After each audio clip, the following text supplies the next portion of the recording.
Hello guys, good morning. આજે અમે લોકો આવી ગયા છે દેશી દોસ્તીઓના શૂટિંગમાં અને આજે અમે લોકોએ શૂટિંગ રાખ્યું છે સેજલબેનના ઘરે. જો અને આજે મારી જોડે એવી ટ્રેજેડી થઈ છે ને, હું તમને શું કહું. હું ચાંદખેડાથી નીકળી હતી મોનાબેનના પાછળ. તો મોનાબેન તો ઓલા ઉબેર લઈને આવે છે, ઓલા એમની લઈને આવે છે. ઓલાનું ચાર્જિંગ ઘરે ભૂલી ગયા અને સુનિતાબેન આજે લઈને આવ્યા હતા એક્ટિવા. અને થોડી મારી તબિયત ખરાબ હતી તો હું આજે એક્ટિવા લઈને નથી આવી.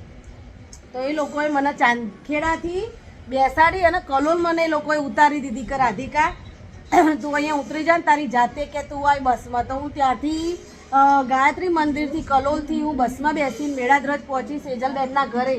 અને આ એ બે જણાએ શાંતિથી એક્ટિવા ઉપર બેસીને આવ્યા છે. આ અમારા સુનિતાબેન અને આ અમારા મોનાબેન પટેલ. હા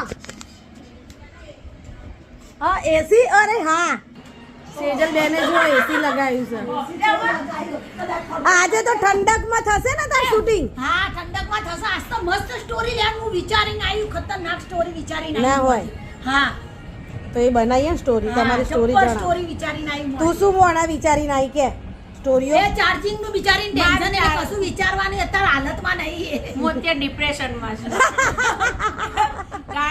ગાડી બીજે મૂકી, પર્સ એમાં રહી ગયો ને ફોન તારી પાસે રહી ગયો તો હું તો એમનું રહી ગઈ. મજા અરે અમે એ તારે ગાડીની જરૂરત નહીં, પૈસાની જરૂરત નહીં. એ તો મને ખબર છે યાર, ઓલવેઝ તમે લોકો છો, તમે મારો સાથ નથી છોડવાના, ખબર છે. ભલે કૂતરા મીંદડાની જેમ અમે બહાર